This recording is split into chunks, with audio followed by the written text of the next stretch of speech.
as this isn't a history class, I'm going to try and make my discussion of early Christianity and its development fairly quick. But there is a lot going on here that I'd like to go over, but again, I'm trying to limit myself to what we'll need for art history. So, Christianity starts out as what the Romans refer to as one of the mystery religions, or mystery cults. And this is because these religions are very, very different from the Roman world. Now, in Greece, in Rome, in Egypt, religion existed specifically to create community. It brought people together and gave them a common identity. What it didn't do is give them morals and ethics. To that, they looked at society, at law, and at philosophy. So we're going to see something very different in these mystery religions. For example, the mystery religions will focus on these ideas of morals and ethics, how to be a good person, and how the poor, the people who see themselves as unfairly treated by society, will somehow get their just rewards in a later life. So, these are often religions of salvation in some way, shape, or form. These religions, from the cult of Isis to Mithraism to later Judaism and Christianity, really focus on the idea of salvation. That if you live a good life, then you will reap these eternal rewards in an afterlife. These religions are also going to be text-oriented. So unlike the Greek religion or the Roman religion, which are based on simple practice and some oral tradition, we're going to see books written on these religions. Judaism will have the Torah. Buddhism, which develops obviously out in India about the same time, by the way, about 500 BCE to about the year 1 BCE. We see the Quran, which will happen later. We'll see the Holy Bible being written during this period. So let's start with Jesus. Now, Jesus is Jewish. He's from, according to the Bible, he's from the town of Nazareth. And he would have been known at the time as Yahshua, which causes historical problems because it's a very, very common name in the area at the time. So this causes some problems. Also, he would not have looked like the Jesus that we're used to in artistic depictions today. He would have looked Middle Eastern.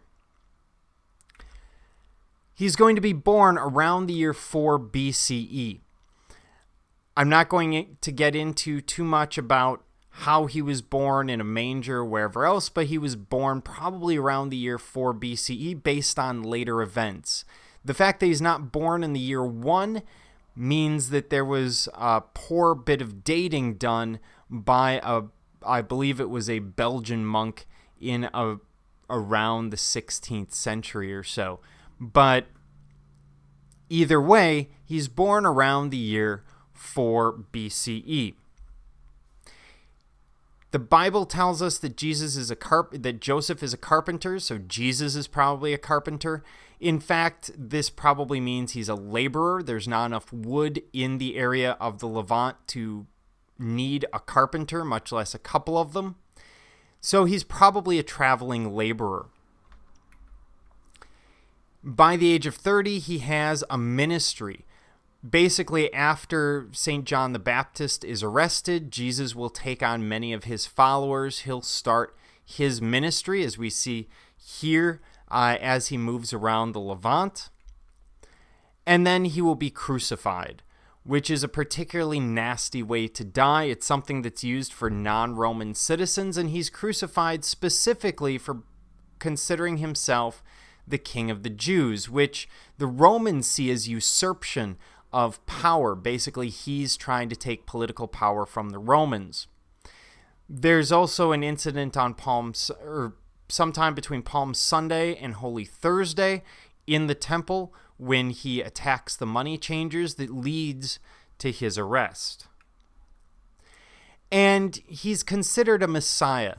Now, Jesus, there's some argument whether he actually teaches that he is a Messiah or not, but there are many messianic figures at the time of Jesus, at least 25. We know of Barabbas, we know of the Egyptian, we know of others. What sets Jesus apart is that he doesn't charge for his miracles. So he's doing this out of goodness. And he brings with him this very different sort of idea, this very different philosophy to what they would have been used to in the Roman world at the time. Now, in terms of writing the Bible is the New Testament. The Old Testament at this point is written and done. There's nothing being added. But we do see changes to the New Testament at this time. Now, from roughly 30 to 50, 30 to 80 or 100, we see the oral tradition, people passing down. The same thing will happen with Muhammad and Islam, where the tradition exists specifically orally. Between around 60, 65, and 100, we see the Gospels written. And then we see the four canon Gospels finalized by around the 150s. These Gospels are changing over time. They're written in a specific order. We see Mark written, and then Matthew and Luke are probably written at the same time, and then John written later. There are other Gospels as well. They're known as the Apocryphal Gospels, and we won't get into them too much. By the time we get to 325 and the Council of Nicaea, 326 really, Constantine forces Christianity to bring these ideas together and to accept a specific canon and doctrine. The problem being, I'm just going to flip back, I know it's not something I usually do here, but as we look at Christianity after the death of Christ, of Jesus, his followers scatter through the Mediterranean and through the world. And the problem is they're all asked different questions. So they're asked things like the divinity of Christ, etc. They're not able to communicate with one another, so they all give slightly different answers. These lead to slightly different dogmas, slightly different doctrines. As a result, we need to have the Council of Nicaea because every Christian community has its own practice, ideas, and belief. And in terms of timing, you should also be aware that the liturgy won't exist in its current form until around 800 CE, and the Pope does not become the all-powerful leader of the Church until right around 1000 CE. So the Church is really developing over a long period of time. We're going to see that in the artwork as these ideas shift and change over time.